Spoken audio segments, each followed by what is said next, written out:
Okay, if you have an interest in cloning images, putting multiple images of the same person within one photograph, I invite you to stay tuned to the following video.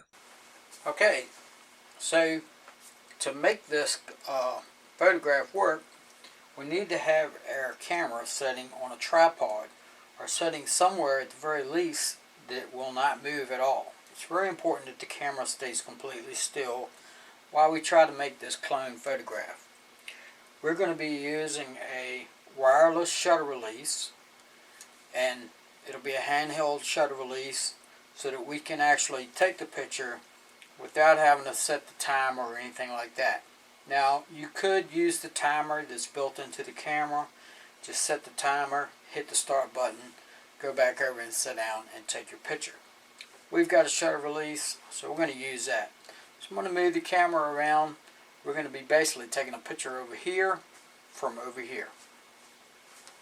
Okay, so in this tutorial, we're going to show how to make the picture that was just shown of cloning yourself. And you can do this once, twice, 3 times, however many times you like, as long as you got a double. So I showed you the camera on a tripod, and I'm pretty much going to stay on this side of the couch. I'll let my clone stay on that side of the couch, and I'm going to use a wireless shutter release to take the first picture. First picture is going to be taken with me just sitting here like this. Then we're going to get my dummy to come in. Come on in, dummy. Who you calling a dummy? Well, if the shoe fits. Not the best part of, yeah, right. Anyhow, now we'll take another picture of the two of us sitting next to each other. And that's how you do it. Now let's head on over into Photoshop and I'll show you how the magic happens.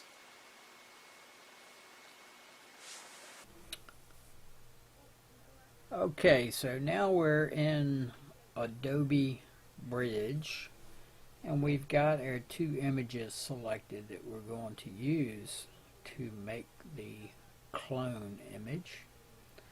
And we're going to open both these images up in Photoshop. So we could open them individually, but to make things go a little faster, we're going to select both images by left clicking, and then we're going to hold down Control key, go over to the other image and left click it, and that selects both images. And we're going to right click and select Open with Adobe Photoshop. It's going to load into Camera Raw, and after we get it loaded into Camera Raw, we're going to come over here and we're going to select this button that says Select All, so that we can select everything that's in this column, which means we've selected both images. We're also going to click Synchronize, and this little window will pop up, and everything that's checked in here except these last 3 items should be checked. And what this is going to do, it's going to ensure that any changes that we make to one image will be made to both images. Since we did not change the white balance on the camera between the 2 images that we took, the white balance is going to remain the same. So right off the bat, I can see that the color temperature is really cold, but the image is very warm. It's got a lot of yellow tint to it. So the first thing that we're going to do is we're going to get rid of some of that yellow by desaturating the yellow. And I like the feel of that a lot better. We may desaturate the orange channel and the red channel just a little bit, ever so slightly. Okay, and now let's go back to the basic section, and we're going to turn the contrast up on both images. Right around 35, I guess. We'll do some highlight recovery, and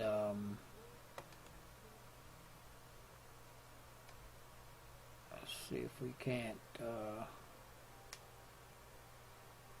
doesn't really look like we've got any blown highlights, so a little bit of recovery won't hurt. And the blacks, blacks aren't too bad either, actually. We're going to add just a touch of clarity. Not a whole lot of clarity, but maybe just a little bit of clarity. Not going to do a whole lot of touch up to this thing in Camera Raw because it's kind of beyond the scope of this little tutorial. So now we're going to select Open Images down here, and that's going to open both images in Photoshop. It may take a second for the two images to load, so we just have to be patient.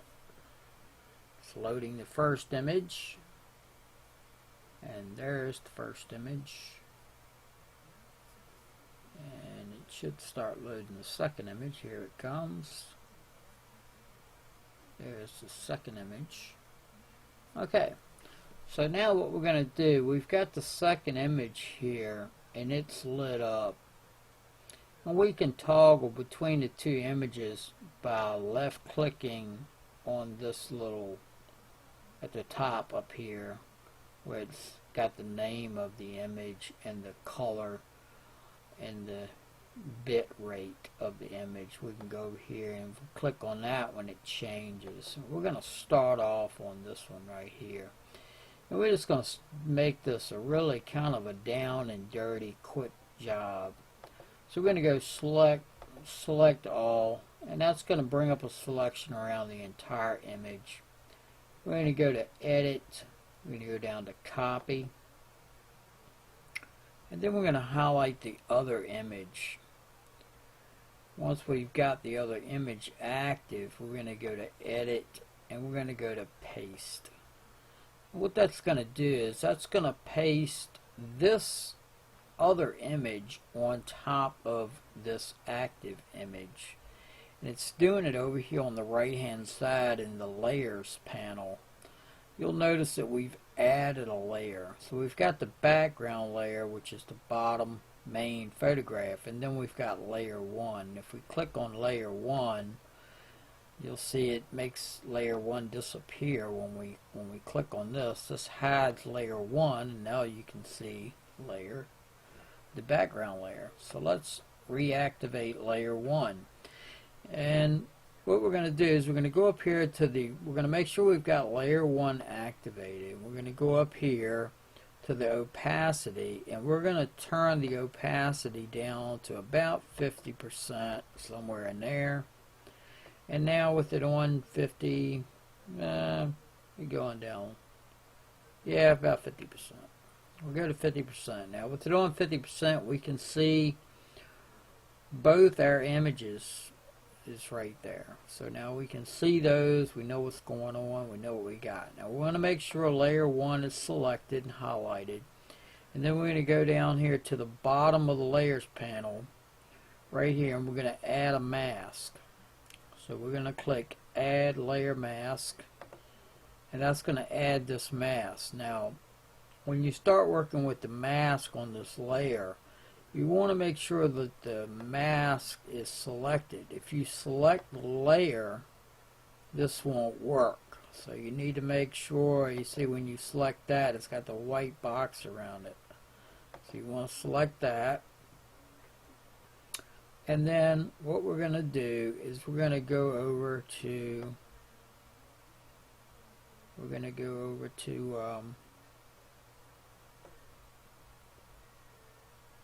our toolbar on the left hand side, and we're going to get this rectangular marquee tool. Now if you left click that, it opens up a little flyout menu, and you'll have various different marquee tools that you can get: the elliptical, the single row, the single column. We want the rectangular, so make sure you select rectangular. Then we're going to come over here, and basically we're going to set a rectangle right through the middle right here, in between the two images. So we're going to come straight down from the bottom, and we're going to left click, and we're going to drag up just like that, let off, and then we're going to go up here to select, modify, feather, and we're going to feather this by about 10 pixels. Click OK. Now, making sure over here in the layers menu, making sure that this mask is selected, we're going to go up to edit, come down to fill. Inside this drop down window, we're going to select black and click OK, and that's going to fill that section of the mask with black. Now we can go back over to the layers panel, and where we changed the opacity, we've got it set. Alright, now it's set to 35, but originally we set it at 50, and I just kind of turned it down. We're going to turn that back up to 100. Okay, and then we'll go on up here to select and deselect. And now you see we have our cloned image. And this you could do this, you could walk into the scene and photograph yourself as many times as you wanted to.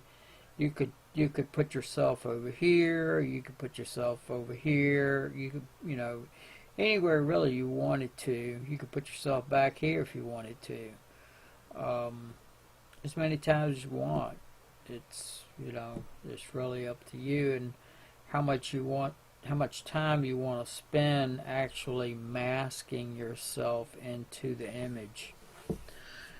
But it's a lot of fun to do, and I don't know, I got a kick out of it. I hope you enjoyed the video, and I hope you learned something out of it. Appreciate you watching.